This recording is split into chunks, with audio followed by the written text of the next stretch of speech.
Good morning, IWC. This is your daily source of wrestling news, Monday through Friday. I'm your host, Mob Miz. Hold on one second. We do have a special guest today. My cousin Vinny from Suds and Squared Circle Media. Great to have him. Let me add him back on. Welcome back, my brother. Thank you. Thank you very much. Don't worry about it. But my cousin Vinny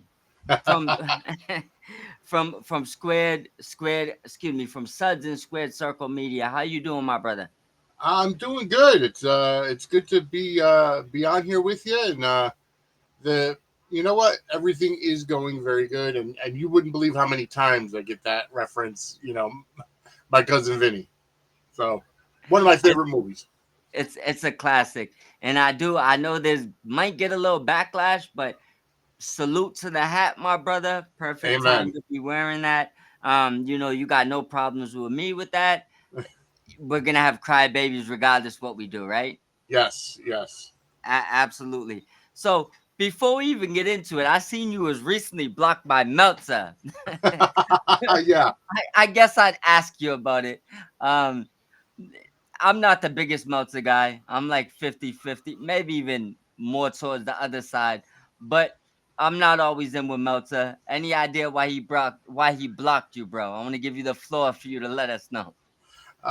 Well, I mean, chances are it's because in one of somebody had, I think they quote tweeted him, or they said something that he said on the Wrestling Observer newsletter podcast, and somebody tagged him, and I replied that Meltzer's an idiot. I mean, I've never been a big Meltzer fan, anyways, Yeah. but I replied Meltzer is an idiot because he apparently said that Io Sky is the best wrestler in the world, and I don't see things that way. I just and maybe that's on me, I'll admit, but I don't see the appeal, the big appeal of Io Sky as a top tier talent. I just don't.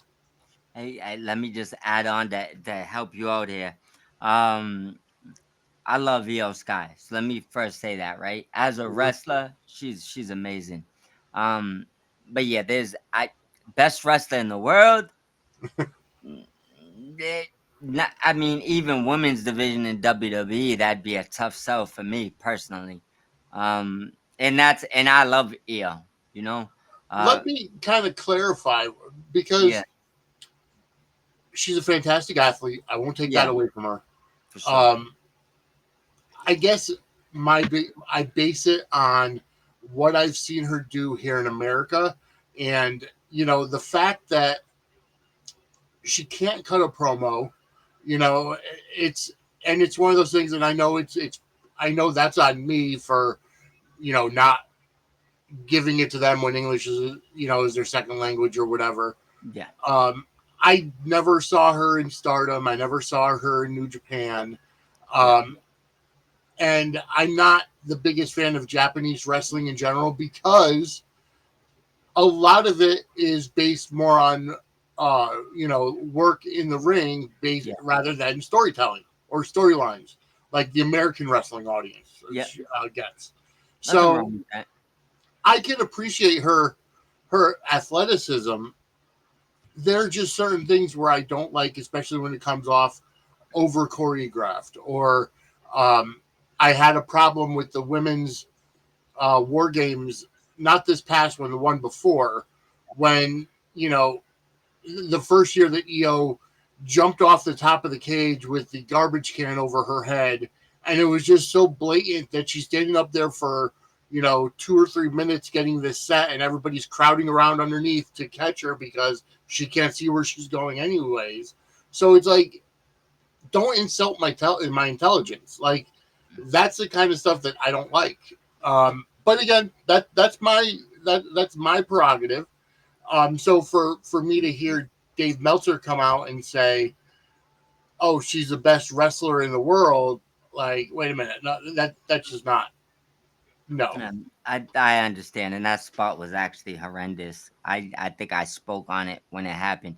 It's an impressive spot. Don't get me wrong. It's Right. impressive for what she did, but the spot, yeah, I agree. It's one of those things where you see they're waiting for you, and personal opinion, I think Stephanie Vaquer is probably, the one Yeah. over there when it comes to best women. And obviously this is nothing against Charlotte and them, because Right. Becky, Charlotte, they've earned, Bailey, they've earned. But right now, for the new talent, Yeah. I'm a Vaquer guy. Like, I think she's the one that comes off as the most authentic. That's just my personal Yeah. opinion. So I do see the things you're saying. And that trash can spot, although impressive, it was horrendous. I hate to say it because I do love it, yo. It just wasn't a good spot. Um, Anything else you want to add for Meltzer before we go on? Um, Not really, because I can't talk too much to, first hand experience of, I've never read the Observer, I've never listened to his podcast. I only hear things third party or, Yeah, whatever. So I can't really add too much else other than, the social media. Um, and everybody is toxic on social media. So I yeah. mean that's just it is what it is. It's bad. It's bad. And yeah, they probably clipped it. There's probably like a full, a full report where there's a little bit more context, but he got clipped where they clipped him, and he's taking bombs. It is what Yeah. it is what it is. Well, the next thing I want to ask you about, Ricardo Martin from Twitter. This is the one question that got sent in. And I guess I asked your thoughts on it about TNA potentially moving to Wednesdays on a WWE partnership. I'm thinking maybe Peacock or maybe Netflix, one of their partners, to go Mhm. head to head with AEW Dynamite. What are your thoughts on that? Um, it's I think by TNA going up against AEW, I want to say it's good for wrestling because both companies would have to work for the audience. Um, because WWE is so far ahead of every other promotion out there. Yeah, they're working with triple. They own AAA. They're working with All Japan or Noah. They're working with TNA, but TNA is still its own separate entity. I wouldn't mind seeing them on the CW. You get NXT on Tuesday, you get TNA on Wednesday, which might be the way they go. Um, and you put TNA up against AEW, it forces both companies to be better. Yeah, Um, I've been watching, AEW Dynamite for the past month. Last night, John Anthony and I, recorded our fourth episode of Dynamite Deep Dive, which you're next on the list to come on with us. So, um, um, and I'm finding so much. And again, I'll be the first one to admit I'm a WWE loyalist. I've watched WWE for close to 35 years at this point. So I've seen the stories. And I was saying last night that the reason why the Monday Night Wars worked is because WCW had a very similar style of storytelling and presentation to what WWE was doing. AEW is so much different. TNA is very different as well. So a lot of what I see in AEW, I look at it through a lens of how would WWE do it, yeah, which is probably the wrong lens to look at, but I'm looking at it from a new perspective. Um, if TNA were to go head to head against them, I would welcome that, and I would probably end up watching both on two screens because I want to see. I love wrestling. I'm a fan of wrestling. That's why when I do give these critiques about whether it's TNA or AEW, it's because I want to see them get the maximum audience. And if I'm considered a casual fan because I won't go out of my way to watch Japanese stuff or I won't go out of my way to watch Mexican stuff, if I'm considered the casual fan, then you have to, I'm the kind of audience you want to bring in. And if I'm reviewing it for a podcast and I'm putting out there how things would be done differently to catch my attention, then I would love to see that improve. I understand that, and there's absolutely nothing wrong with that. You like what you like. It's the same as I've seen people make the reference, like there's the NFL and there's a bunch of different other football leagues. Yep. People don't necessarily watch all of them. You kind of prefer what you prefer, Yep.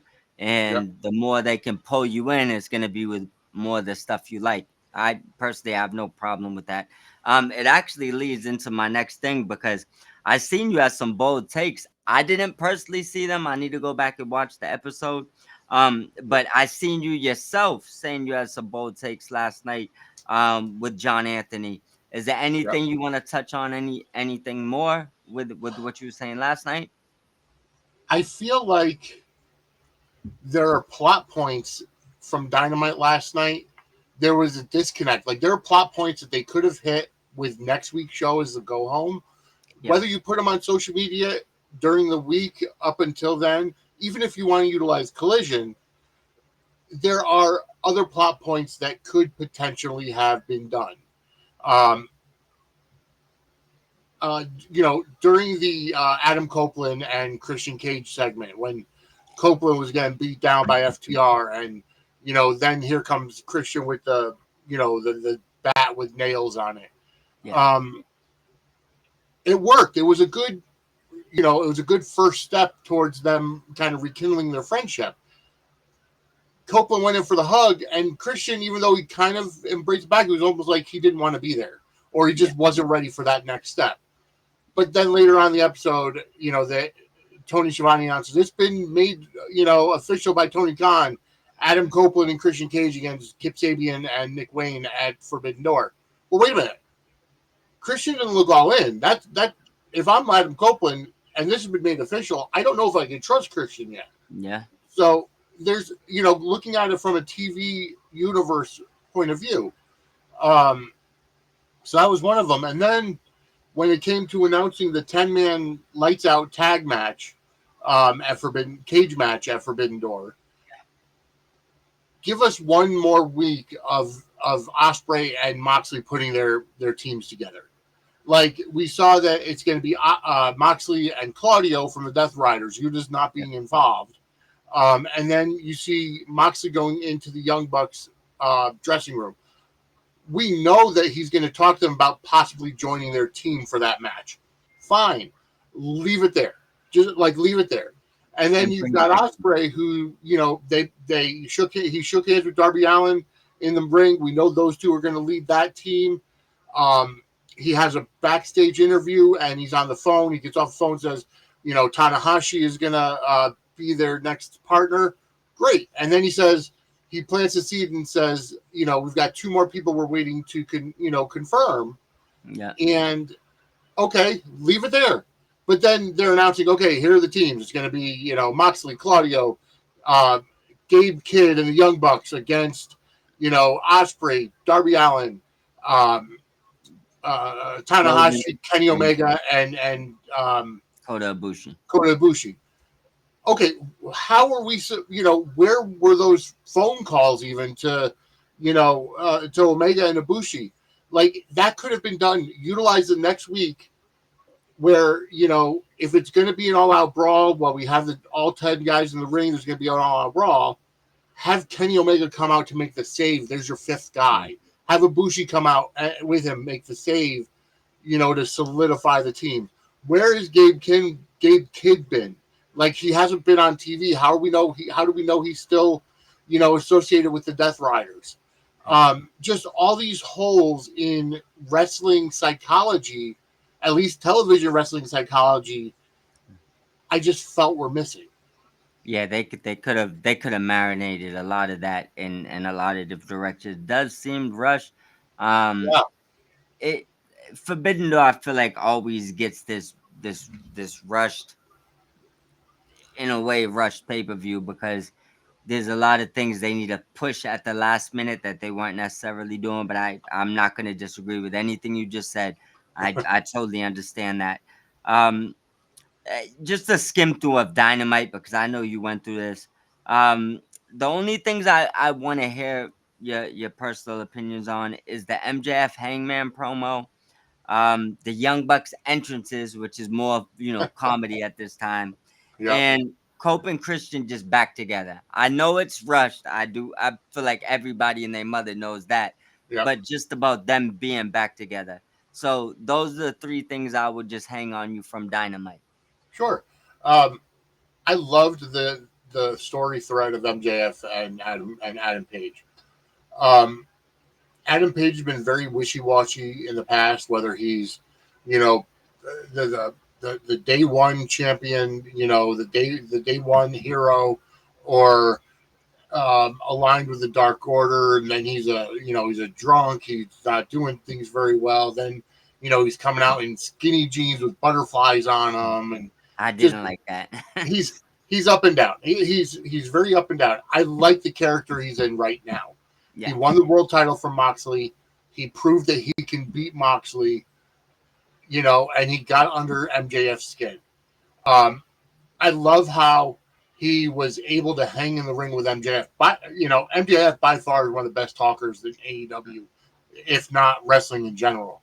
agree. Um, and when MJF, called him Seabiscuit, I love how uh, Paige came back and said, "By the way, do you know Seabiscuit's story? He won at the end, so I'll take it." Um, that's the way it's supposed to. That's the interaction with the heel in the face. Yeah, I loved how MJF asked for a new mic after Paige slapped the first one out of his hand by saying, "I don't want one that this guy touched." yeah, Um, and then at the end of the show, after everything is done, they have MJF attack Paige in the parking lot. I loved it. Cinema.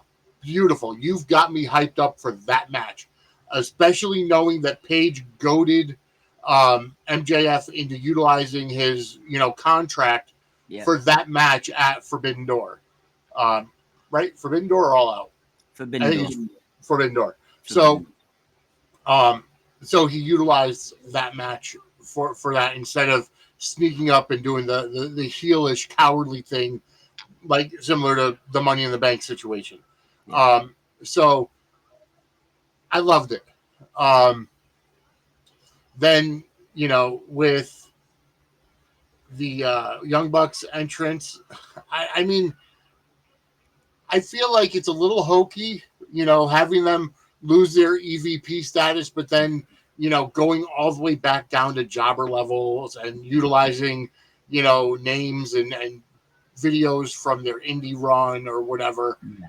yeah, Yeah, I don't know. It's fun. It's kind of let me up. The Young Bucks were getting stale for a while because a lot of their stuff is just super kicks. I don't like their matches. I feel like their matches tend to be the majority super kicks, and then finishers don't mean anything because everybody's kicking out or getting back up, and there's no selling, there's no registering, there's no any of that. So I'm not a huge fan of their matches, but I, their entrance was funny. It was kind of a let me up moment. yeah, Um, and then, I already mentioned about, Christian and Adam Copeland kind of coming back together. I love for nostalgia. I feel like it was rushed, especially because, you know, coming up, they're going to do Dudley's and Hardy's last time ever in TNA, and they were both recognized at SummerSlam. So Tony Khan had to be on, like, hey, let's get that third TLC team back together and give them a huge push. Unfortunately, I feel like that rush has really hurt that story. I won't disagree with you. It's funny that you say that because we go right into the next topic, which is the Dudleys versus the Hardys, TNA Bound for Glory, and just in general, having all three of those teams from TLC way back in the day, all this nostalgia coming at once, even Yep. though it's a conglomeration of companies. Who thought in 2025 we'd have the Dudleys, Edge and Christian, or Copa Christian, whatever you prefer to Yep. say at this point, and the Hotties all going basically roughly around the same month. So I guess I want to hear your thoughts on the nostalgia it brings you, if it brings any, and what you would like to see from any of these teams going forward. I mean, at this point, I think they're more ambassadors for their companies. It would be nice to be able to have WWE and AEW work together. Kind of, because we saw there were always somewhat good intentions between WWE and TNA when WWE, even before their partnership. WWE sent Christian Cage over for a Hall of Fame induction, where TNA sent over Ric Flair for the Four Horsemen induction. Yeah. So there's always been that kind of respect. Um, after a little while of hardships. Um, I really wish that WWE and AEW could work together. Kind of, even if you had to do it as a third neutral brand, have Edge and Yeah. Christian, you know, face the Dudleys and the Hardys in a triple threat at TNA. That'd Right? be amazing. Just it would be nice. I mean, I also don't want to see them get hurt anymore. Like Edge and Christian both have bad necks, and they had to retire because of their necks. They're in AEW, which by far is probably a more physical style of wrestling because a lot of it is based on a lot of indie wrestling as opposed to WWE, where And I'm not saying they're not going to protect them. That's not what I'm saying, but um, Safer. yeah, safer. Um, and then the Hardys and Dudleys. I mean, I know Devon is he's got a bad back or back neck and can't bump around. Bully Ray's in fantastic health. He's the only one that Billy really Ray's amazing still. he He can is. still go. It's got to be the Italian genes. Like Yeah. he's an Italian from New York. He's got the ties to. Um, but and then the Hardys, like I'm actually surprised the Hardys are still going after all of their injuries, all of their struggles. I'm proud of Jeff Hardy for cleaning up his life. I'm proud of Matt Hardy for cleaning up his life. Just the way that they're going about it, I'm happy for the nostalgia. I just don't want to see them get hurt. That's the biggest thing. Hey, I completely agree with you in that. And I would just co-sign what you said. I think everybody in America would love to see all three of those teams go at it one more time. Yep. It'd be nice to see some of these companies just, open up real forbidden doors at this point because we know who you're working with, so we know what's actually forbidden and what isn't Right. right now. So open up that door, let Edge and Christian walk over there, or Cope and Christian walk over to TNA and get their asses involved in that match some way, some form of fashion. I'm completely with you on that. One thing, I don't know if you've seen this, so I'll just kind of run over the results. If you did see it, feel free to add in.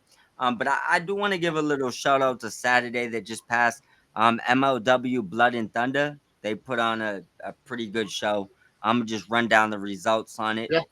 Anything you'd like to add in, let me know, or we'll go right to the next part, which is going to be the G1 Climax semifinals.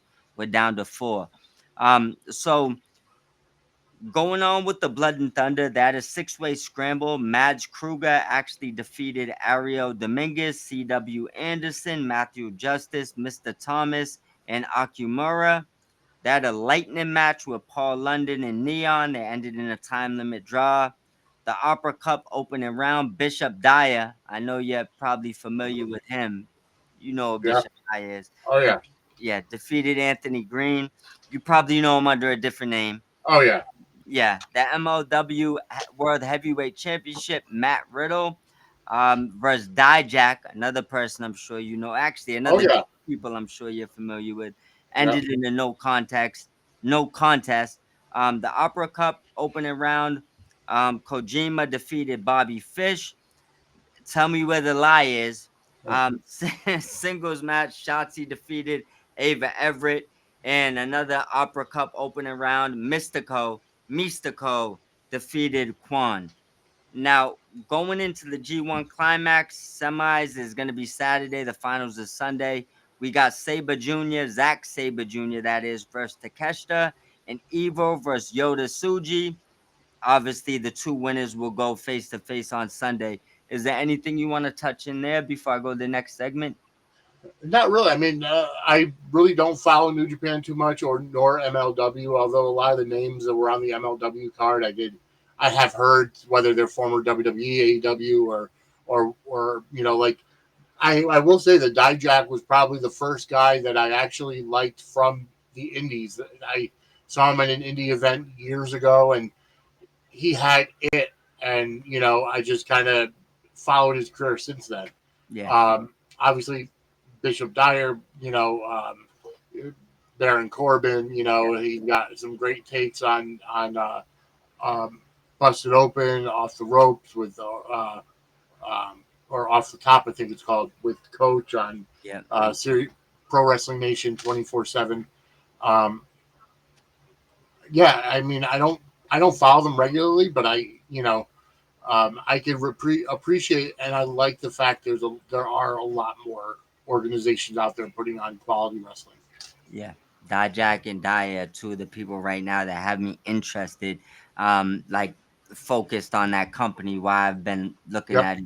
They're tag champs right now. It's gonna be hard to beat them in a company like that when they're together. Oh So yeah. yeah, they've been pretty impressive.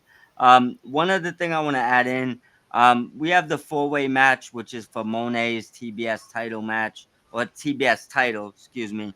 And we've already known that Windsor got added. Recently, Persephone has been added from the CMLL brand, CMLL brand, Yep. and we're still waiting for the Stardom person. I'll update everybody when that comes along. I know you don't deep dive in Stardom, so I'm not gonna throw anything at you here. Now tonight, excuse me, not tonight. But coming up tomorrow, because this is going to air on Friday, coming up Saturday for Collision, we have the 100K four way, which is going to be Stat versus Julia versus Penelope versus Anna J. And we have the four way, which is the Sioux faces Saber Jr. at Forbidden Door for his title. I feel like they undercut him and he just deserved a way better, a bigger opponent. But they got Nigel McGuinness going versus Daniel Garcia versus Hechicero versus Lee Moriarty. They also announced Jet Speed versus Shooter and Mox. You got anything you want to say about those announcements for Collision so far? I agree with you. They're undercutting Zack Sabre Jr. for being the IWGP champion. You're putting a guy like Lee Moriarty in there, and they're not taking anything away from anybody. I Yeah, love That's one of the things I love about wrestling is that sometimes you get those um, unpredictable moments. That's why no matter how much heat there was, I loved seeing Jay Uso win the Royal Rumble. yeah. Like it was unpredictable, and you know, Yeet. yeah, I never thought he would have a shot. So it was good, and that's what I love. But um, the names that you said that are going, potentially going for the IWGP Championship, like it's a softball. Like Zack Sabre Jr. is going to win that no matter who comes out of that four way. Agree. Um, and you had mentioned about the four way with Monet and Windsor and Persephone, who I'm not really familiar with from She's pretty good. CMLL. Um, I mean, the match that was on Dynamite last night, that was the six-woman tag match, made me want Monet versus Windsor one-on-one for the title. Like that's why couldn't you have the two girls from CMLL and AAA or CMLL and New Japan get involved last night, so that at least But it is what it is. They're going to hold it off to the end. Yeah. Um, so yeah, and then that the what was it, the $1,000 four way or $10,000 four way or Yeah, something. that's gonna be with the ladies, which is gonna be Yeah, Statlander, Julia, Penelope, and Anna J. I really like Chris Statlander. She has the makings of a superstar. Yeah. Like she's great in the ring. She's good on the mic. She's got the look. Now that she's dropped the alien routine, like she's believable. Um, I like her. I want to see her really grow. And if that's with AEW, then that's great. But AEW has to recognize, let's build the women's division around her, Yeah. and not Mercedes Monet, uh, who can't draw at all. I mean, it's weird to see how many people they've brought in, and the cable ratings pretty much stay steady. Um, I try to leave the ratings alone. I have no idea what they're doing on Max. Yep. Rumors here and there. Not I'm not one of those guys that kind of dive into that type of stuff. So maybe they're drawing more, maybe they're not. I honestly have no idea. I I just mean, know I that watch it on Max. I do too. I prefer it on Max. It's just easier than going through YouTube TV and everything. But Yeah. um, I watch it on Max, and you know what? Here's the biggest problem: is that you're going to. I wish that no, I wish that people didn't focus so much on the ratings. Yeah.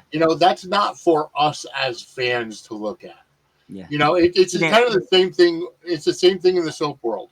Um, as of right now, in many markets, General Hospital and Beyond the Gates go head to head at 2 p.m. weekdays, and Yeah. everybody's like, "Oh well, you know, who's gonna draw who? Who's gonna outdraw who in the ratings? Who's gonna put?" It's like there's no ratings don't mean anything nowadays when you could literally watch anything on demand, whether Yeah. you DVR it or you're going through a streaming service. You could watch it at any point in time. I So agree. ratings don't mean anything anymore. Yeah, there's not much stuff I watch live, and to just answer Yeah, what you just said, my mother's gonna watch both. It just depends yeah, when she's gonna watch them. So exactly. that's that. I completely agree on that. There's no question. When you when they made it convenient for us to watch stuff when it's convenient for us, I Yeah. think live ratings kind of went out the window because you don't know our work schedule. There's no must see TV anymore. Yeah, Back, looking at the Monday Night Wars. You had to be watching your television every Monday night from 8 to 10 or 8 to 11 or whatever it was for Raw and Nitro. Why do you think? I mean, I remember in my bedroom I had two 13-inch TVs, yeah, one set to Raw, one set to Nitro, and I would just change the volume based on what I wanted to hear. agree. Um, it's just it's not you must sit down and watch anymore unless you're doing unless like us podcasters where we have to watch it so we can go live right afterwards with a post with an analysis afterwards. Yeah, But outside of that, I watch everything on streaming. I'm not home every day at 2 p.m. to watch GH. I yeah, watch it and I DVR it and I watch it on YouTube TV or I'll watch it at Hulu 8 o'clock. So, I you agree. know, that's what it boils down to. Yes, it's hard to stick up with live stuff. You like you said, unless you're obligated to do it because you got something to do after, you're moving shows around here and there Yep. so you could fit it in your schedule. It's just the everybody's doing it right now. What they tell Yeah. you, like, there's way too much wrestling, let alone TV Yeah. shows, soap Yep. operas. It's like, look at you can't watch all that You stuff live. can't. You jump out a window. It's like, come on, let's Yep. be realistic. Um, I guess to dive into a few things, and this is just a little bit of small talk. Yeah. Um, I want to know your thoughts on the counter programming. Me, remember you just brought up Monday Night Wars. I Yeah. loved it when I had to kind of make a decision what I was gonna watch, and I wasn't blogging or podding about it, but we was in school telling our friends what show was better, and debating or arguing or whatever it is Yeah. in school. So I enjoy competition, you know? Yep. I don't shy away from it. That's kind of just my personal thing. It's like I feel like when you gotta compete, you both gotta be better. I think you touched Hmm. on that a little bit earlier. Yep. Um, but what are your thoughts on the counter programming? Because there's people going batshit over this right now. I have a very odd outlook on counter programming, whether it's right or wrong, but this is my thing. Yep. I think WWE's counter programming because they want to see AEW do better. And I'm not going to get into the TV rights deal. They want to make TNA the number two so AEW can't get on WBD, whatever. I'm not going to go there. I personally feel like AEW should take this chance and be like, oh, WWE sees this as a sees this competition. They're trying to draw our audience away. We have to be better. Our writing, our stories have to be better. Um, and that's the way I look at it. I don't really have a problem with um, with WWE putting on a PLE opposite, or 3 hours later than an AEW pay per view or I don't whatever. think you should. I don't think honestly, I don't think you should. No, I mean it never happened before. It was always WWE one weekend, WCW another weekend, UFC another weekend, I ECW another weekend. It was very rarely did they cross like that. But at the time, everybody thought, oh well, I can't order both, or I have to choose. At this point in time with streaming, and I know it's going to change once ESPN comes into play, but as of right now, you watch WWE on Peacock, and if you pay to watch AEW, either you can watch it live or it's on demand. Again, it's really up to you. It's good for the audience. It gives us more content to watch, and it should, heighten the game of both companies. If WWE feels confident enough to put, a PLE up against an AEW pay per view because they know their storytelling is good, their show is going to be great, I welcome that. If they're sure just saying, oh, I'm going to you know, put a throwaway show on against AEW because AEW sucks, that's not the way to approach it. They have to be confident they can win the audience over, and um, if AEW doesn't want to lose their audience, they got to write better. They got to produce better TV. I ain't got nothing to disagree with you there. I would say from two perspectives, I like the actual WWE PLE is going against AEW. Um, I didn't like when they was throwing NXT against them because I feel like you're putting your developmental against big money. You know what I'm Yeah, saying? Like it's big money, big names versus development. I didn't like that. Um, but I would welcome any actual WWE pay per view or PLE to go against AEW. Of course, yeah, that got AEW got to be on their game. yeah, WWE knows that they're gonna sell regardless. yep, I don't think that they're trying to steal anything. They're they're big dog. Just call what yeah, it is. They're big yep, dog, right? So exactly. them putting their actual PLEs up against you is almost flattering. Now work hard. Yep. That's how I would look at it personally. Um, Getting into a little bit of wrestling, and I don't care what promotion, what company this is. Who is your number one champion? This doesn't got to be a heavyweight champion, men's or women's. It could be whatever you like. In any wrestling promotion. And what is your favorite looking title? Okay, so my favorite champion and my favorite looking title. Yeah, they don't got Well, to be the my same. my all time favorite looking title is always going to be the Winged Eagle. Um, you know, that's what I grew up with. The Hulk Hogan title, the Ultimate Warrior, Sergeant Slaughter, um, all the way up to Bret Hart, Shawn Michaels, and Steve Austin. Um, Love it. I love that title. I love it Um, too. as far as my and you're talking about the best current champion, Current, yeah, current. um,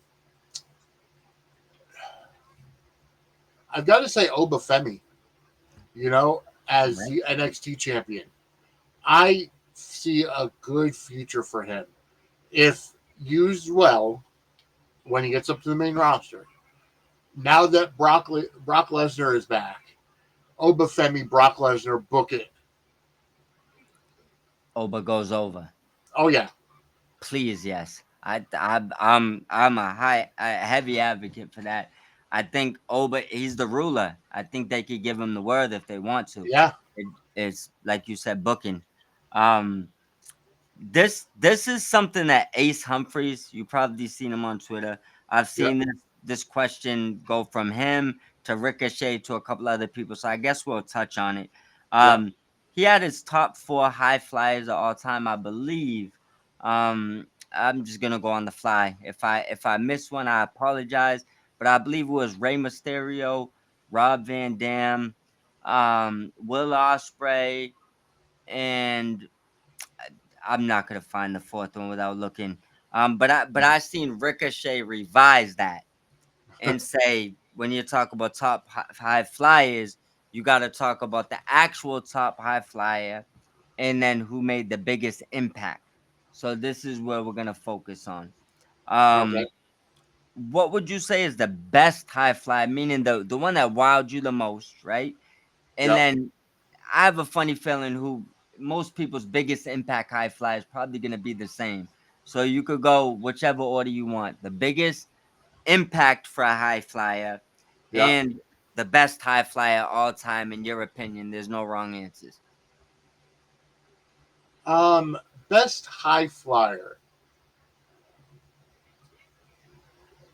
The term high flyer has evolved so much in Yeah, the time since I've been watching wrestling. I mean, I mean, based on certain, based on the older definitions, a guy like Shawn Michaels or Macho Man Randy Savage were considered high flyers because they jumped off the top rope.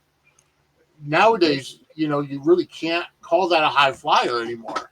Um, I would probably say my favorite high flyer, my best high flyer, would probably have to be. Um, well, I would probably have to go with a guy like Ricochet. Um, he's fantastic inside the ring. I'm glad that his personality, even though his personality is a dick at this point, but sorry, I don't know if you can swear on here, but it work. No, you good. It works for him though. He's a dick for sure. yeah, um, I like I like him in his current role. I like how he's utilizing social media to push his narrative. Um, in terms of the one with the most impact, it would probably have to be Rey Mysterio. Um, Rey Mysterio Jr. or you could look at either Rey Mysterio Jr. or Rob Van Dam. Either one of those two would probably be the ones that provided the most impact because they were really the original high flyers to become world champions. Yeah. You had Eddie Guerrero be a world champion. I wouldn't necessarily consider Eddie Guerrero, especially towards his later run, as a high flyer. Um, Mysterio has always been a high flyer. Yeah. Um, and RVD has always been a high flyer as well. So I would probably say it's either one of those two. It's crazy because I posted mines online and you could go back and look at this.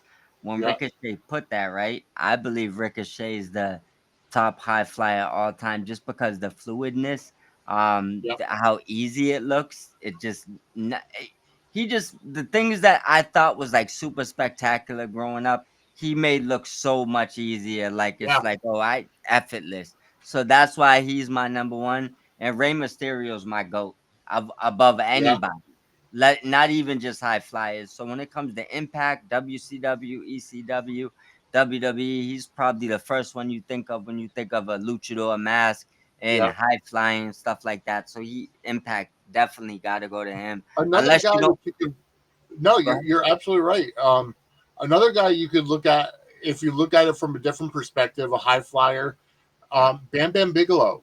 Oh, As a bigger guy, being able to do cartwheels in the ring, the flying headbutt off the top moonsault. rope, the moonsault, Vader too, but I wouldn't call Vader a high flyer. But Vader did a moonsault too now though. I yeah, he seen it. did. Yeah. A pretty good Um, one. Hand but one with the yeah, hands. yes. Yep. Um, but you could look at it from that aspect. Bam Bam Bigelow for being over 400 pounds, being able to move around the ring like a lightweight, um, absolutely fantastic. You don't see, and I get it because you don't see a lot of that nowadays, which is a good thing because just because you can do it doesn't mean you should. I mean, you look at a guy like AJ Francis who, you know, has had multiple, and I hate the word botches because he tried to fly and his feet caught up or whatever. Big man. I hate the term botches, so I'm not going to call it a botch. Just Yep. failed moves. Let's move it. Let's say it like that. It happens. Yeah, it happens. And in a real fight, it's not going to look perfect. So, you can't. Oh, he botched. He fucked up. No, if it was a real fight, it happens. He just wasn't prepared enough for it. I know you're a movie connoisseur. What did they say in Forrest Gump? Shit happens, right? Yeah, So they they fine, man. It happens. I'm happy none of his, missed moves ended in injury. Right. He's still Yep. running around. That's all that matters. Get better next time. Nobody cares too much about that. Um, Now a couple of just brief questions. Feel free to go as long as you like or be short. Cross and Scarlet, work Yes. or shoot? A little of both. And the reason Both. why I say that, I fully believe that they are off contract from WWE. You know that they have their stuff on Pro Wrestling Tees.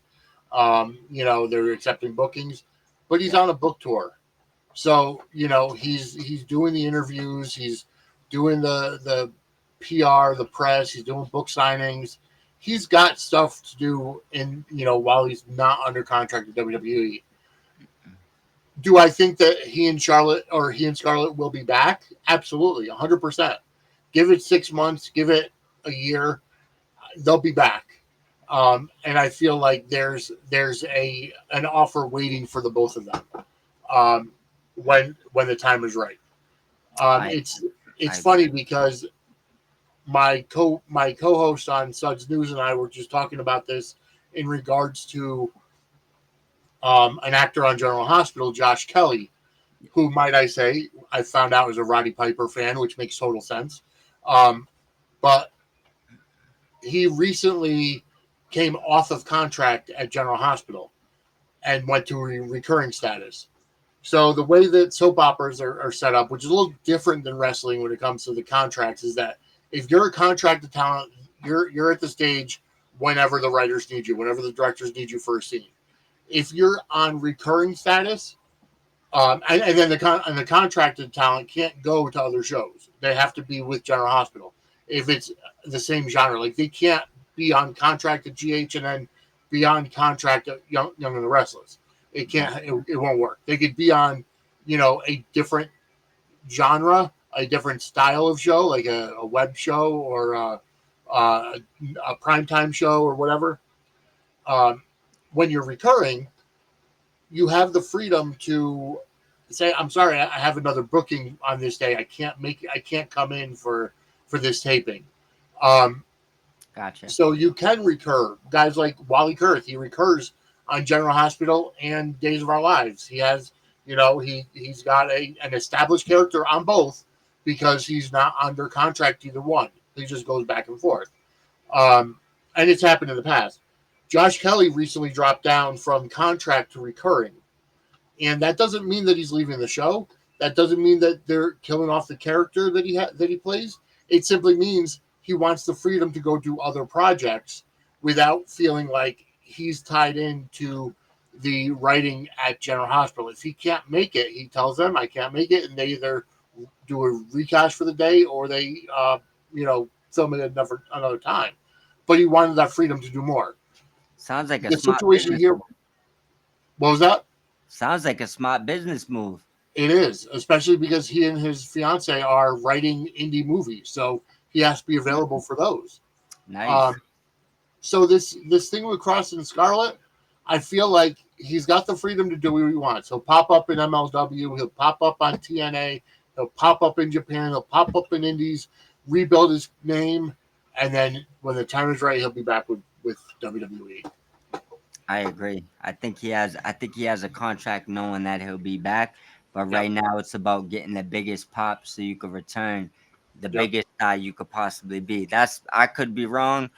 Obviously you could be wrong, and I'll gladly admit if I'm wrong, but I just feel like I'm being worked a little bit here. yeah. The next excuse me, the next thing I would ask you, as things are falling apart over here, um, what do you think for Cena's last match? Do you think that Brock is the right opponent? Is that where you would go? I don't think Brock is his last match. I think he's going to have his last match with Brock at, whatever they're going to be calling that PLE, Bad Blood, I think.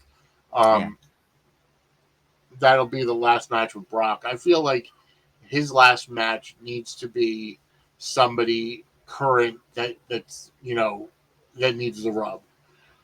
I can't think of really anybody right now. Give it to somebody like Carmelo Hayes. Give it to somebody who can use the rub of putting John Cena into retirement. Mm. It's kind of hard to do, especially knowing that Cena's only wrestling until December. Um, I don't want it to be Cody. You know, I would be very happy if it was Logan Paul. Um, I would be very happy if it was somebody like, you know, Solo Sokoa or Jacob Fatu or, you know, an up and comer in the bloodline.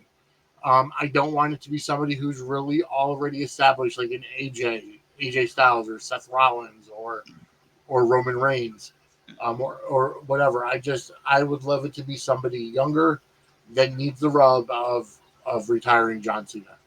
One 1000%, and that's why I asked you. I'm not against him going against Brock. I'm against his I don't see why his last match would be against Brock, because I feel Right. like both of their matches on the way out need to be helping somebody else, unless they're not thinking that. But I want to see his last match be against somebody that who he's gonna give the rub to, and they're gonna be able to go over and utilize that, and not like how Theory did when he beat him and it did absolutely nothing. Yeah. I mean, actually get a rub from it. So we're eye to eye with that. We talked about the pay-per-views. I want to talk about these couple of things. Tony Khan, we seen an interview that said that if he could sign any wrestler from any era, I don't know if you've seen this, I did but not. he chose Stone Cold from the Okay. 1990s.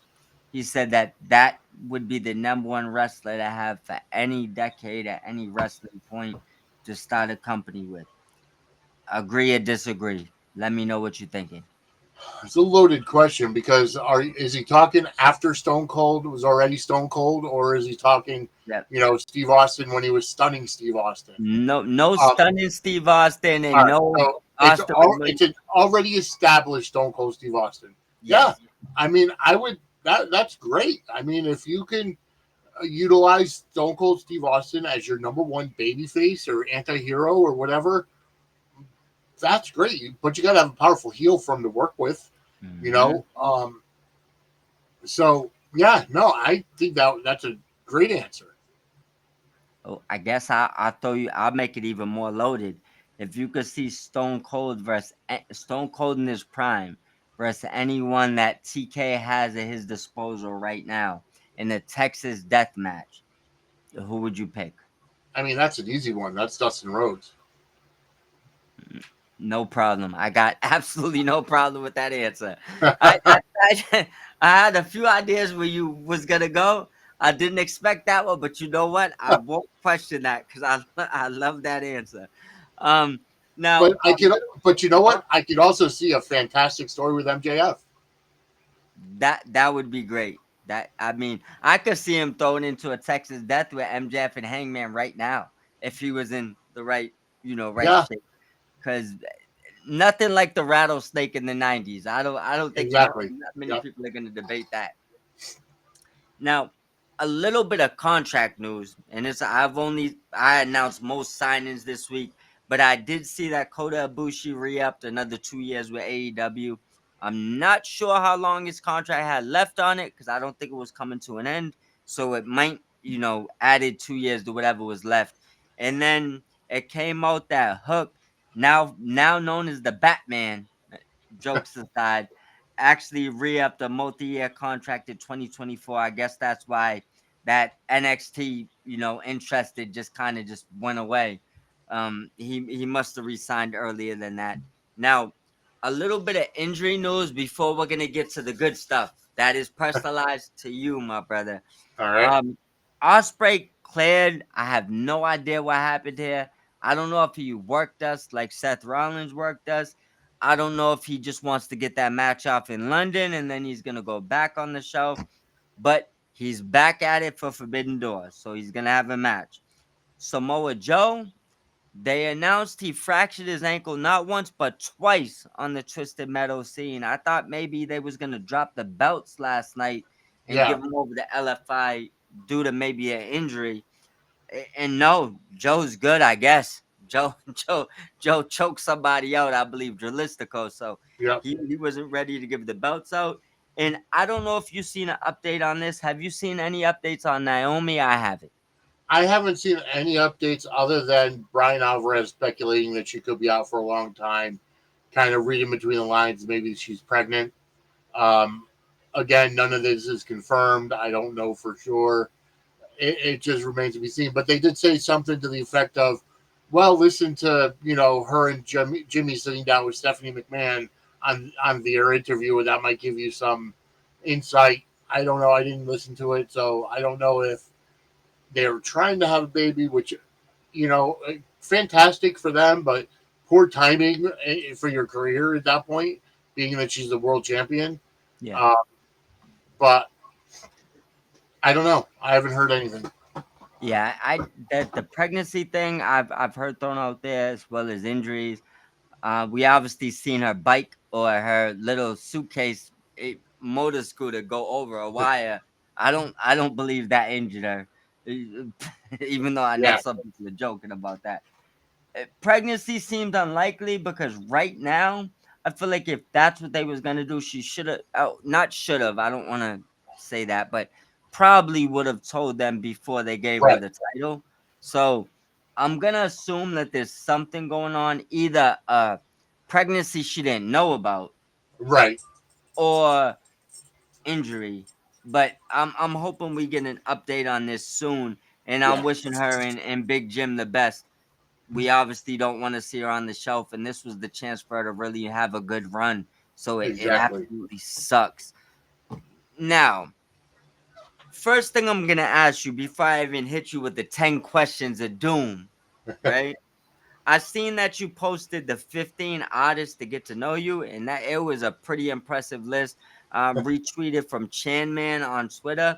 Yeah, I seen the list, and I know it was impressive from Rob Zombie to a bunch of other people. But I throw the list out there for people that could get to know you. sure. Rob Zombie, number one, probably my all-time favorite artist ever.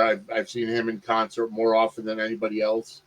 Um, let's see. I'm trying to bring up the tweet myself now. Take your time, my Um, brother. Here we go. So yeah, Rob Zombie, Megadeth.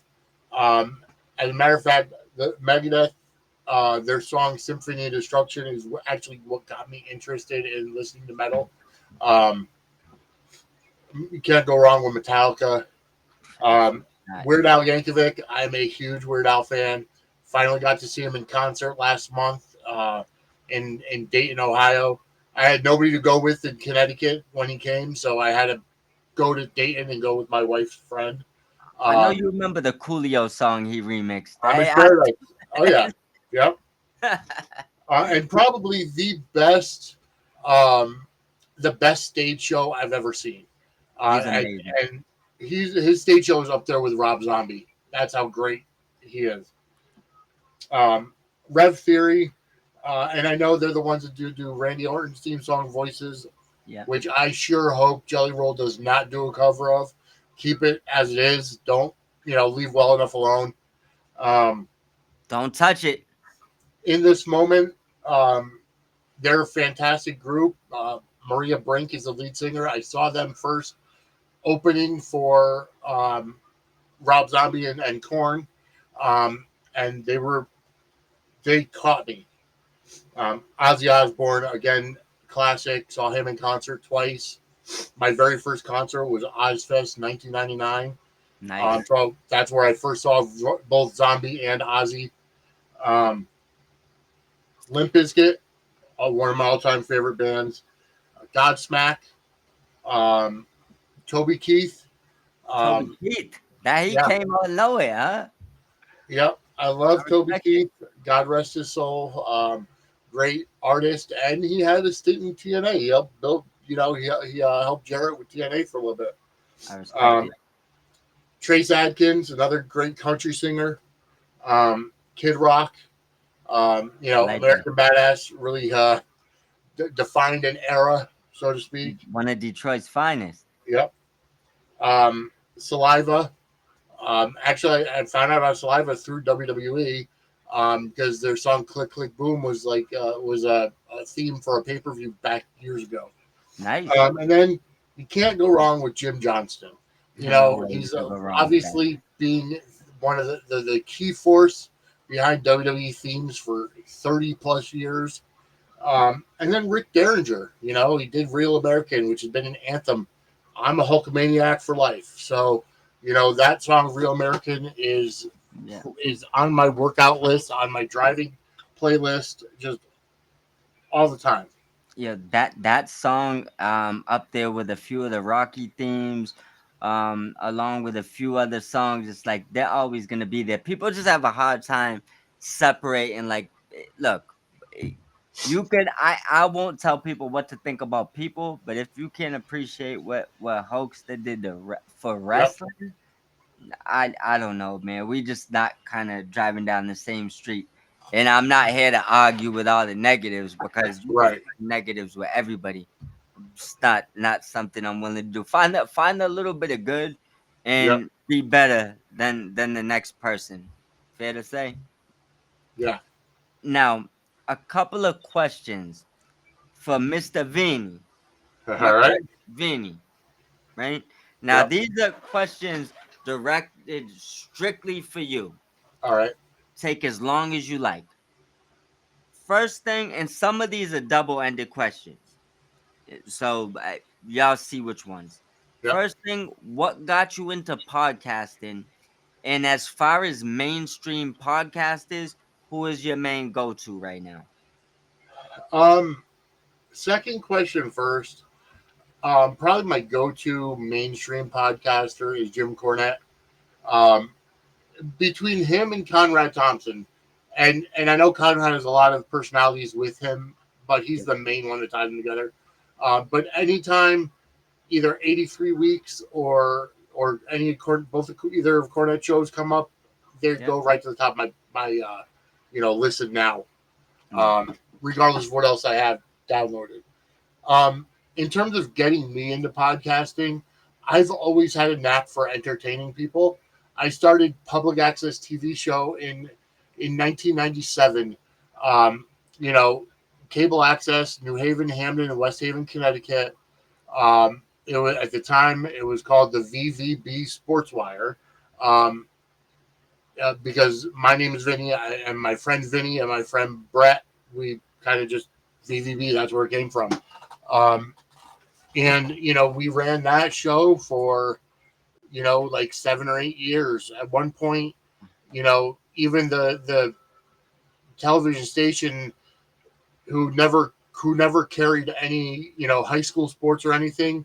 If anybody asked them if they had sports, no, we don't, but we have the Sports Wire, and we went over. We were basically like Sports Center with the addition of wrestling, and we didn't have any clips or anything, but we talked about it. We were three teenagers that just talked about it. Eventually, it changed a little bit, but outside of that, that was fun. And then, it took some time off because I didn't know what else was next after public access. And you know, then I heard about podcasting and how easy it was to become a podcaster. So I started a podcast and kind of brought the Sportswire name over. Um, wasn't doing too well with it because I didn't have the social media networking that I have now. Yep. So I took some time away, and then I'm like, you know what? I need my own niche. Um, so I like soap operas. I like wrestling. And they're very similar genres. Yeah, they are. So I might as well do the best of both worlds and put them together. And that's how Suds and Squared Circle came to be. You nailed it right there. I don't think some of these newer fans probably don't even understand what you just said, but soap operas and wrestling is like best friends. They're Yeah. literally the same thing. It's the Yep. soap opera with a little bit of wrestling, and that's what gives you the mixture of what you're looking for. And I Um, could correlate soap operas to wrestling, the storylines, the characters, the baby face and the heel, you yeah, know. And if you watch Suds News on a Monday night at 8 p.m., which I know is opposite Raw, I know I go against Monday Night Raw, doesn't matter. but I'll be there. I'll be there. Sometimes I'm not gonna tune into Raw late, so I yeah, jump on Suds and then I get to Raw later. but yeah, I mean, if you watch. we'll be talking about the General Hospital storylines, and I'll be like, you know what, this reminds me of what happened back in the day. Like I was describing, when Beyond the Gates started, and all the people online were, oh, when Beyond the Gates starts and they're going up against GH, the ratings are going to go down, and GH is going to be forced to, whatever. I'm like, it's the same thing when Eric Bischoff launched Nitro against Raw. It's just the same exact thing. Um, You're absolutely right. I mean, you nailed it. I think you found the right median, and I think some of these people are probably too young to understand that. yep. But for the ones that like storytelling, go tune into a soap opera. Give it a couple of days. Yeah, I'm sure y'all Oh yeah. understand it for sure. Yep. Now, just I guess we'll load this question because it was about wrestling, but I asked you for both. How long have you been watching wrestling and say soap operas so we could get just double ended? So wrestling, I've been watching. God, let's see, since like 88, 1988. So, I my grandmother was a huge wrestling fan, and when I started watching it just gravitated towards me.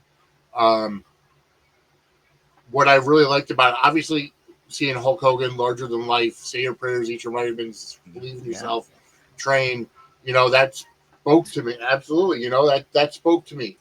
Um, I always wanted to live vicariously through him. And then when he retired, it was, I went to Luger. I liked Lex Luger, the All oh, American Luger thing. was the I man. was a WWF fan. I wasn't really exposed to Crockett or WCW you know, until I found like Saturday Night, but I never really got into it. But once they launched Nitro, um, that's when I started watching that more too. But um, yeah, I've been watching wrestling for since '88, which is like god dang about 35, 37 years. Um, and then uh, soap operas. I mean, my mother watched the ABC soaps when I was growing up. So if I was homesick from school or summer vacation, it's like she'd be watching All My Children, One Life to Live, General Hospital, and um, GH is the last one standing right now. And Yeah, I've been watching that religiously since 2010, so 15 years. Every day. And I'm thank God for Hulu and right. DVR, because if I don't watch it at two, at least I have other options. Um, and then I just started branching out and watching some of the other soap operas. I tried Days of Our Lives at Peacock only, um, and I just don't have enough time to watch it all. So the only ones I watch regularly right now are General Hospital and Beyond the Gates in terms of the terrestrial television. And then I watch The Bay, which I call the ECW of soap operas because it's a web soap. It's always been a web soap, and they do so much more. They're able to do so much more than anybody on terrestrial TV. Yeah, for sure. Because they have their things they can and can't do. The Yep. canvas is more open for them. But all I heard through all that, other than all the great stuff, was credibility. It sounds Yeah. like you've been watching wrestling longer than some people been alive. That's Yes. so sounds. Yeah, same thing with soaps. You got and I want to make sure we show your credibility on this show. That's why I loaded that question for you, my brother. Yep. Now, this one is I feel like it's been a simple question, but at the same time, a hard question. I want to ask any wrestling fan this, and there's gonna be one team that I'm gonna kick out of this soon because I feel like they probably should have been kind of xed out with these two. But I want to know your number one wrestling faction of all time. But there's one thing: you can't use DX, you can't use NWO. So we're getting them out of the pot. I need to know who's your best faction of all time, not counting them two. Not counting them, Yeah. I probably have to go with. I hate to say it, but I got to go with the Shield. And I love it. That's it. You don't gotta hate to say it. And you Well, know what's crazy? Hold up, before you go further. Later, I have a question that's actually hilarious that you said that. So go ahead and tell me why it's the shield. I feel like, see, The reason why I like the Shields because they all three of them at the time came in as unknowns. They came up from NXT. They made a name for themselves together. It wasn't your classic faction of like the Horsemen. You have the established champion Ric Flair. Um, you have the enforcer Arn Anderson. Then you have Barry Windham and Tully Blanchard, or you have the other guys that are they didn't come up together. Evolution, same thing. You had uh, the established champion Triple H. You had the old school mentor Ric Flair. And you had Batista and Orton as the Young Guns. All three of the Shield came up together, Yeah, and the what they what they accomplished together. You know, championships won with Dean Ambrose with the U.S. champion, Reigns and Rollins as the tag champs. And then, when they broke up and what they all went on to accomplish individually, I may not be the biggest Seth Rollins fan. I may not be the biggest John Moxley, Dean Ambrose fan, but I can't take away from them what they've accomplished in this business, since coming up, and Roman Reigns having, 1,300 days or 1,100 days or whatever it was as world champion throughout the entire COVID era. Um, amazing. you can't deny their success. Probably one of the. I mean, as a three-man faction, probably the most successful group of all Oh time. yeah, I don't think there's really probably not no debate going into there. So I'm not gonna argue with you, and you don't gotta hate to say it because that's an amazing effing answer. Honestly, I've been those are the answers why I took DX and NWO yeah. out. I want to hear those type of answers. Now this one is funny, but a serious question. All right. Why is Chelsea Green so amazing? I love her character work. She is absolutely fantastic. Like she's a great athlete. I'm not going to deny her athletics either way, and she's very easy on the eyes. Uh, uh, God, Cardona. of course, I can't think of his last name now. Um, uh, Matt Cardona is a lucky man. Yeah. Um, but the thing is, she's amazing because of her character work. She keeps it on Twitter. She's that Karen that everybody hates. Always wants people to bow down to what she wants. When she won the U.S. championship and setting up the secret Hervis and everything, and just went with it. Oh God, it's a throwback. It's a throwback to a time where people actually cared about their character work. I agree. Chelsea is amazing. I mean, I've seen her do amazing work probably for the past I don't even know how many years. And I Yeah, actually have a special shout out for Matt Cardona at the end, not just for all the things he's been doing, but for being one of the luckiest SOBs on yeah, this earth. So no we kidding. we, we had a shout out for him coming. Um, this one is, I had to leave this for you, and it's loaded. Favorite movie? You can do top three, top five, and favorite TV show of all time. This counts soaps and TV shows. And I also want to know your current favorite. So it's loaded. Um, well, let's see. My favorite movie of all time has to be Spaceballs, Oh, and I'm classic. I'm I'm excited that they're finally doing a Spaceballs 2. Um, Nice. it'll be out next year. Thank God. I'm so happy about that. Um, but I also do like other movies. I like a lot of action movies, like Be Cool with The Rock and Vince Vaughn. Matter of fact, Be Cool is the reason why I started liking Vince Vaughn. Um, and I feel like after reading the book, because it's based on an Elmore Leonard novel. The character that The Rock played was written specifically for The Rock. If you read it, he's a Samoan who lifts one eyebrow. How perfect is that? Um, in terms of favorite all-time TV show, probably got to go with Married with Children. Oh, I that feel like, Bundy.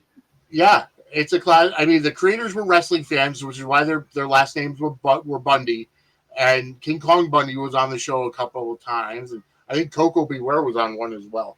Um, And but the Heisman pose was kind of like a yes, Hogan thing going on. almost, yeah, yep. So, And you know what the thing is?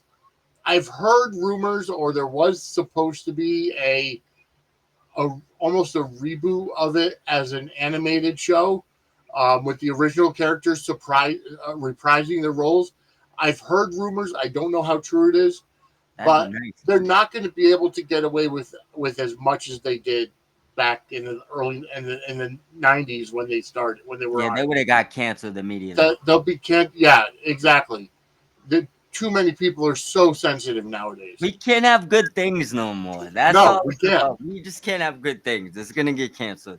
Can't Um, hit hard. You can't talk crazy. It's yeah. I don't know, man. Um, and then probably favorite current TV show. I watch so little of TV outside of what I watch for podcasting. Yeah, Um, but I would probably have to go with General Hospital, because you know what, the show itself, the writing is fantastic. It's been on fire for the past number of months with no slowing down. I mean, a lot of times we say the term, you know, sweeps week or sweeps month for, for the ratings, for the Nielsen ratings. That's what the advertising dollars is based on. And they went through their sweeps month of May, and they haven't looked back. Their writing is fantastic. Um, so yeah, I got to give it to General Hospital. hey, I'm not gonna disagree with that. I know that's an amazing show. I'm still trying to catch up on everything, but I'm learning new stuff with that every day, and I'm not gonna complain about that answer. Now, this one could be difficult, and this goes for any award that was given out. Okay. What was your favorite 2025 Sudsy Award winner this year? That All right. show, So wrestling, doesn't matter. So I'm gonna go with the winner of the soap opera feud award, which was Tracy Quartermain versus Drew Kane. And the reason why I say that is because Drew Kane, who's played by Cameron Matheson, Yeah. had a rough start as number one as a recast, but also he was a very vanilla character. His is, you know, Cameron Matheson has always, for the most part, played a good guy. He does a lot with Hallmark. He does a lot with Great American Family. So he's always a good guy. Recently, his character has become a villain, a very manipulative politician. Uses his power for bad. Always wanted to be accepted by his family. Um, Tracy Quartermain, played by the incomparable Jane Elliott, who's as quick with comebacks, and quick wittedness as Bobby Heenan or Jerry Lawler. Like the way that she comes out with them are fantastic.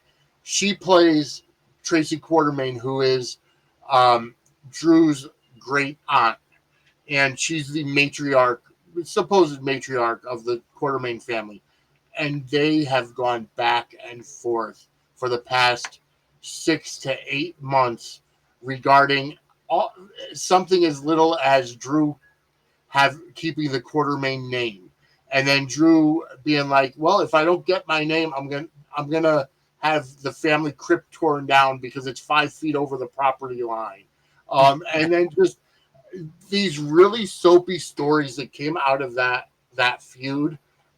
I I couldn't agree more with the way that Sudsy Award was won and Hey, voted. I love it. I think every award won this year was well deserved, and that was no exception. The next thing I have for you, and this comes down to, I guess you could utilize this for however you want. Any live sporting event, wrestling event. It could have been anything you. What is the best live experience you've ever had for a wrestling or sporting event? Oh, no doubt, WrestleMania 40. I crossed off a bucket list item last year. Went down to Philly for WrestleMania weekend. I I was at 6 wrestling shows in 5 nights. I got to go to the the WrestleCade or WrestleCon show at the ECW arena, which is where I saw RVD, I saw Speedball Mike Bailey, I saw a couple of different people that were on the Nick Nemeth, um, and then I was at SmackDown. I went to NXT, Stand and Deliver, both nights of WrestleMania, Monday Night Raw. Um, Being in Lincoln Financial Park or Stadium for WrestleMania 40, being there to see Cody win the title, just a fantastic once in a lifetime experience. If I never get to go to another WrestleMania, I'm happy that I got to go to 40. Yeah, if I could pick one between all of them, that you picked a good one to go to. So Yeah. there's no complaints. Cody's one of my favorites. So there's not many I'd probably put above that on Yep. on my personal preference list.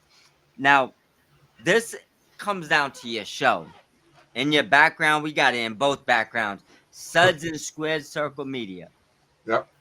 What is the best interview you've ever done? I don't care who it's been. It could be from anybody you like. Well, I mean, I was just talking to my wife about it today. The interview that was released this afternoon that I had with Guy Evans I seen it. was probably my best interview, um, and it just comes from being able to kind of prepare more, learn more how to interview, learn more how to phrase questions. It's an art to interview somebody, and Yeah. because no matter how much you can talk, you could ad lib. No matter how much you could have chemistry with somebody, if you're not prepared, you know, it shows. I've I talked seen to it. Guy Evans this past week was my third time talking to him, interviewing him for one of my podcasts. Yep. He's a great guy. He's my favorite author at this point. Um, and just the conversation that we had, I have to say, was my all-time best interview, and it was just released today. Yeah. I'll be honest with you. I got half of it in the books, Yep. and it's a real good interview. I even followed him, so I'm sure he's seen the follow pop up. Excuse me, pop up. That's on account of you, but Yep. that interview is looking real good. And yeah, you're right. Your best interview should be your last interview. You know why? We trying to get better every time, right? Exactly. So Yeah. yeah, ain't no problems with me there. Now, last question before we go to the wrestler questions. As far as remember I told you we're gonna pick this one or this one. Yep. Tell the audience something about you, right? Or Yep. something about your team, whichever you prefer, that maybe they don't know or I don't know. Anything, you got an open canvas. Pick whatever you want. All right. It's hard because I've always kept a lot of my stuff grounded, or guarded. You don't got to get personal. You can obviously pick whatever you choose, but let us know anything you like. Well, probably the thing is that I love to cook. Um, I mean, it's in my blood being Italian, Yeah. but I do. I find cooking cathartic. If I'm stressed out, if I'm, really frustrated about something, I absolutely love to cook, no matter what it is. Put a recipe in front of me, and a lot of times I don't really use a recipe. Like I'll use it as a guide sometimes, but Yeah. I'll make adjustments. And one of the beauties of cooking is you're able to be creative. If you want to make a substitution, figure it out, kind of, flavor, the flavor palette, Yeah. making sure that the flavors meld together. Um, you can't do that so much in baking because you have to be so strict and so precise with the ingredients in baking and the time and everything. Sometimes baking can be tedious. I'll do it around Christmas time for Christmas cookies, but outside of that, I'd rather just cook. And I do all the cooking at my house, whether it's a casserole to last 1 or 2 nights, or 2 or 3 nights, or a nightly meal. I'm the one doing the cooking, and I love it. I can't complain about it. I absolutely love cooking. Well, I'll let you know a secret. I'm a sous chef. You ever want to put something together, we get together. And I know that by everything you just said, you know how to cook. And Yep. I hate recipes. Like Yeah. I recipe is a guideline. So Yeah. that's let me know what you want in it and get that paper out my face. Most Yep. cooks is gonna tell you that same thing. Get the paper out here. And bacon, I hate it with a passion. I've done I've done some catering for like church events that I had gone to in the past. Like, you know, I I remember this is back, back in the day before I got married. Yeah. When I was in the singles ministry up in my old church for Valentine's Day, the single guys did a meal or a night to honor the single women, and I did the cooking. I set it up ahead of time where it was three easy things. It was eggplant parm. Nice. No, I'm sorry. It was a vegetarian lasagna, a chicken parmesan, and I made a steak pizzelle. And Mm, I was there all day cooking. We got the food, we got everything, and it went off great. All the single guys were servers. I led the kitchen. I don't think I'd want to do that as a job, so I give you a lot of credit. My grandmother owned a restaurant, so she yeah. worked in a kitchen for all her life. But and I saw the toll that it took on her family. Crazy. It's crazy. Um, I give you a lot of credit. Yeah. Um, but My yeah, my so next goal would be get a restaurant and tell them how to cook and not have to be there, there because you that go. Yeah, cooking pot will drive you crazy. yeah. I'm about there. So I give salute to Graham Dukes and anybody that wants to do that for a long period of time, because I'm already about ready to tap out. I'm just good at it. That's all. Yeah. So I no disagreement with me there. Now we have a few wrestler questions, and I have a bonus one for you. So you're actually getting six.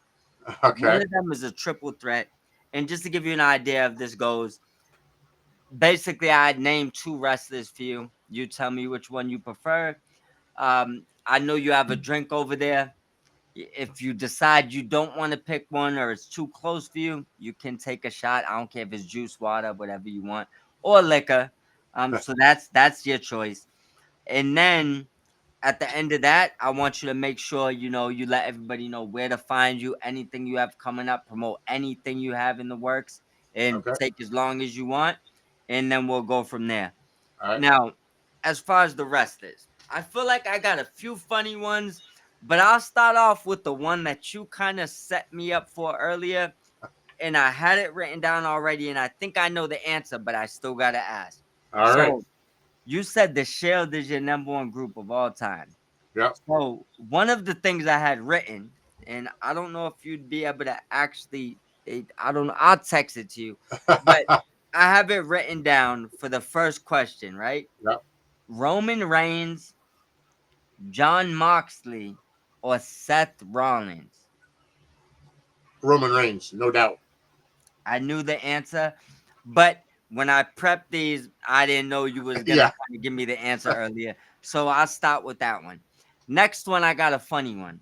All right. Blake Monroe or Mariah May? I haven't seen enough of Blake Monroe yet because I don't always watch NXT. Yeah, So I got to go Mariah May. no problems with me there. Swerve Strickland or L.A. Knight?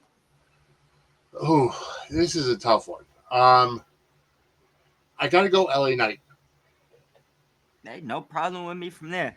This one, I know you don't watch New Japan a lot, so I probably going off of his AEW experiences. But we got Gabe Kidd versus Will Hobbs. Oh, Will Hobbs, no Hey, doubt.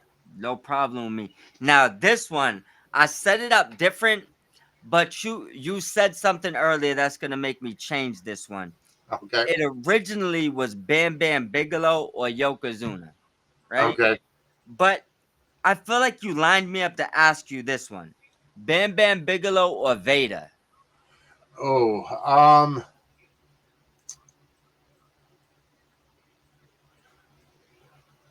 I got to go Vader. No problems with me. Now, the bonus question, I think y'all find this as a funny one, and I just feel like I just wanted to lead into everybody arguing online. So we got Eric Bischoff, 83 weeks, versus Russo brand, Vince Russo, WCW War at his finest. Who do I find? Who do I? What was that last part? Who I said WCW was at his finest. Oh, Who do you pick? Eric Bischoff, no doubt. Yeah, he deserves, probably for. I mean, he gave us a roller coaster. Russo might have just continued running us into the ground, but you're probably right there. Um, Now let everybody know where to find you and let us know anything you have going on. Sure. Well, our Monday nights Suds News, 8 p.m. Eastern. Um, it's all about General Hospital. I also do Dockside at the Bay, which is every Thursday at. Well, we pre-record that, but it's released on X and YouTube and Facebook on Thursdays at noon.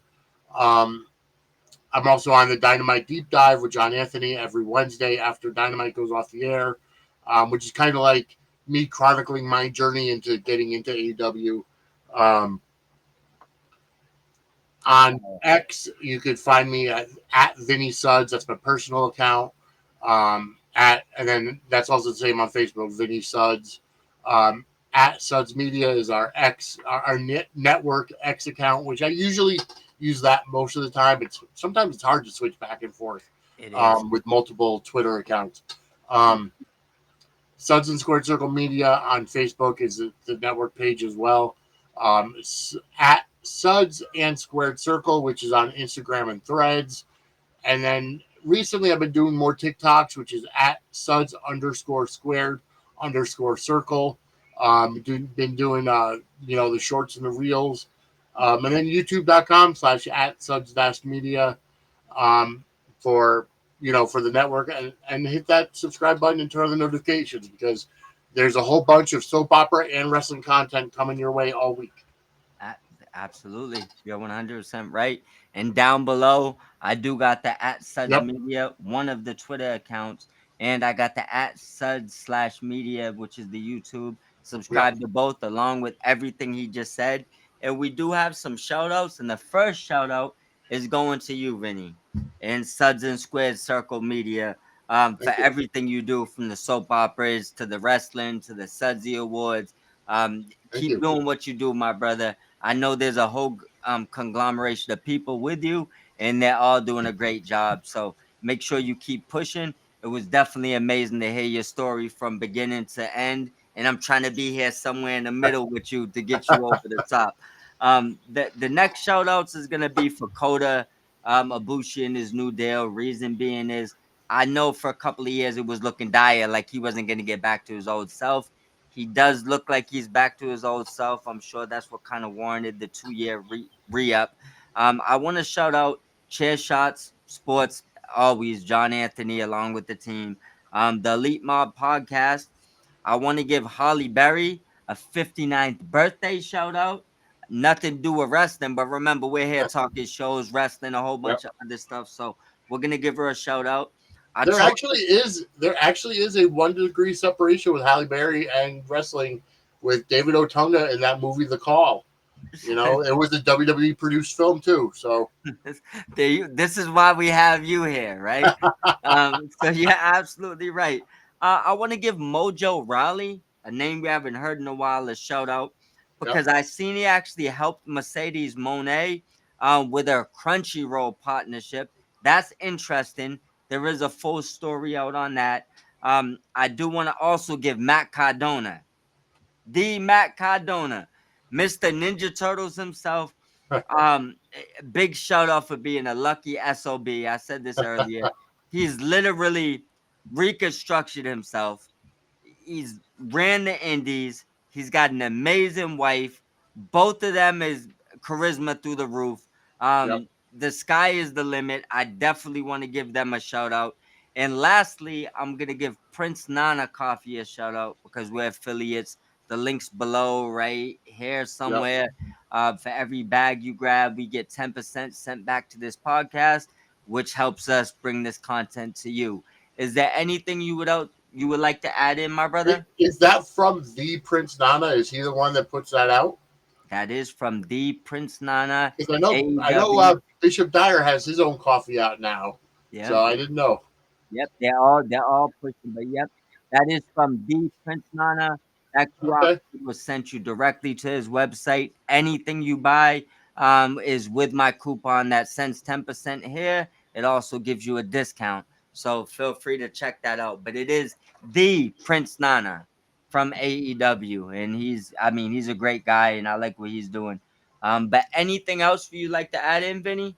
I want to make now sure I we think we don't miss kind of gone over. I think we kind of gone over everything. Thank you so much for inviting me on here, and I think it's great. I might at some point, depending on scheduling, start something similar for soap operas. Like a soap this. opera morning show. A lot of I'd love to do that, but scheduling just doesn't permit it at this point in time. Well, once you figure it out, let me know what shows I need to catch up on, and I'll be right there with you, my brother. All right, sounds good. All right. Well, you have a blessed day, sir. And You remember, too. look it. Yes. I Thank love you the so hat, much. bro. Have a good day, bro. You too.